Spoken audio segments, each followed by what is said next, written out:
ಹರೇ ಕೃಷ್ಣ.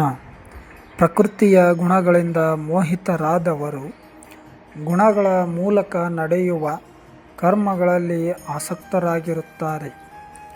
ಸಂಪೂರ್ಣ ಜ್ಞಾನವಿಲ್ಲದ ಆ ಮಂದಬುದ್ಧಿಯವರನ್ನು ಸಂಪೂರ್ಣ ಜ್ಞಾನಿಯು ಅಲುಗಾಡಿಸಬಾರದು.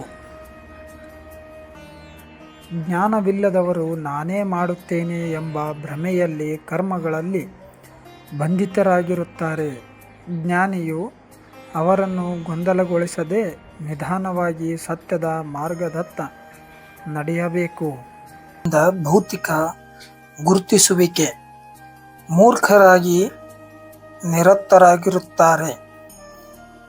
ಭೌತಿಕ ಕಾರ್ಯಗಳಲ್ಲಿ ಅವರನ್ನು ಅಲ್ಪಜ್ಞಾನಿಗಳನ್ನು ಆತ್ಮ ಸಾಕ್ಷಾತ್ಕಾರನರಿಯಲು ಸೋಮಾರಿಗಳಾದ ನಿಜ ಜ್ಞಾನದಲ್ಲಿರುವವನು ವಿಚಲಿತಗೊಳ್ಳಲು ಪ್ರಯತ್ನಿಸಬಾರದು. ಅನುವಾದ: ಪ್ರಕೃತಿಯ ಗುಣಗಳಿಂದ ಮೂಢರಾದ ಅಜ್ಞಾನಿಗಳು ಸಂಪೂರ್ಣವಾಗಿ ಐಹಿಕ ಚಟುವಟಿಕೆಗಳಲ್ಲಿ ತನ್ಮಯರಾಗಿರಿ ಆಸಕ್ತರಾಗಿರುತ್ತಾರೆ. ಕೆಲಸ ಮಾಡುವವರ ಅಜ್ಞಾನದಿಂದ ಈ ಕರ್ತವ್ಯಗಳು ಕೆಳಮಟ್ಟವಾದರೂ ವಿವೇಕಿಗಳು ಅವರನ್ನು ವಿಚಲಿತಗೊಳ್ಳಲು ಪ್ರಯತ್ನಿಸಬಾರದು. ಭಾವಾರ್ಥ: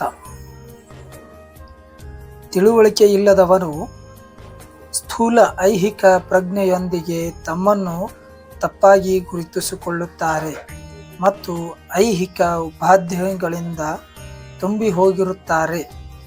ಈ ಶರೀರವು ಐಹಿಕ ಪ್ರಕೃತಿಯ ಕೊಡುಗೆ ಎಂದು ಕರೆಯುತ್ತಾರೆ. ಅಜ್ಞಾನಿಗಳು ದೇಹವನ್ನೇ ಆತ್ಮ ಎಂದು ಭಾವಿಸುತ್ತಾರೆ. ಇತರರೊಡನೆ ದೇಹ ಬಾಂಧವ್ಯವನ್ನು ಬಂಧುತ್ವ ಎಂದು ಸ್ವೀಕರಿಸುತ್ತಾರೆ. ತಮಗೆ ದೇಹವು ದೊರೆತ ಭೂಮಿಯನ್ನು ಪೂಜಿಸುತ್ತಾರೆ ಮತ್ತು ಧಾರ್ಮಿಕ ವಿಧಿಗಳ ಔಪಚಾರಿಕಗಳೇ ಅಂತಿಮ ಎಂದು ಭಾವಿಸುತ್ತಾರೆ. ಸಾಮಾಜಿಕ ಕಾರ್ಯ, ರಾಷ್ಟ್ರೀಯತೆ ಮತ್ತು ಪರೋಪಕಾರಿಗಳು ಇವು ಐಹಿಕವಾಗಿ ಉಪಾಧಿಗಳಿಗೆ ಒಳಗಾದ ಜನರ ಕೆಲವು ಚಟುವಟಿಕೆಗಳು. ಇಂತಹ ಉಪಾಧಿಗಳ ಮೋಡಿಯಲ್ಲಿ ಸಿಕ್ಕು ಅವರು ಯಾವಾಗಲೂ ಐಹಿಕ ಕ್ಷೇತ್ರದಲ್ಲಿ ಕಾರ್ಯನಿರತರಾಗಿರುತ್ತಾರೆ. ಅವರಿಗೆ ಆತ್ಮ ಸಾಕ್ಷಾತ್ಕಾರವು ಒಂದು ಕಟ್ಟುಕಥೆ. ಆದುದರಿಂದ ಅದರಲ್ಲಿ ಅವರಿಗೆ ಆಸಕ್ತಿ ಇಲ್ಲ.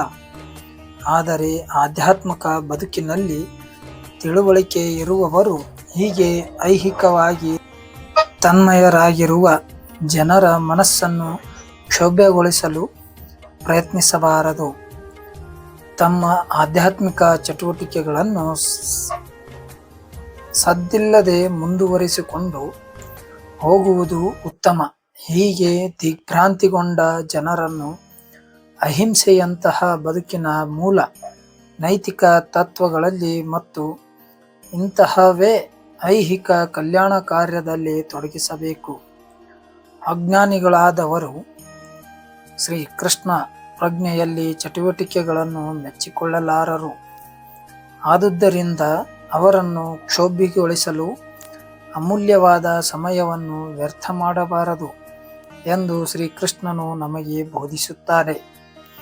ಆದರೆ ಭಗವಂತನ ಭಕ್ತರು ಭಗವಂತನಿಗಿಂತ ಹೆಚ್ಚು ಕೃಪಾಳುಗಳು, ಏಕೆಂದರೆ ಅವರಿಗೆ ಭಗವಂತನ ಉದ್ದೇಶವು ತಿಳಿದಿರುತ್ತದೆ. ಆದುದರಿಂದ ಅವರು ಎಲ್ಲ ಅಪಾಯಗಳನ್ನು ಎದುರಿಸುವ ಮನುಷ್ಯನಿಗೆ ನಿಸ್ಸಂದೇಹವಾಗಿ ಅಗತ್ಯವಾದ ಶ್ರೀ ಕೃಷ್ಣ ಪ್ರಜ್ಞೆಯ ಕಾರ್ಯಗಳಲ್ಲಿ ಅಜ್ಞಾನಿಗಳನ್ನು ತೊಡಗಿರುವ ಪ್ರಯತ್ನಗಳನ್ನು ಮಾಡುವಷ್ಟು ದೂರ ಸಹ ಹೋಗುತ್ತಾರೆ.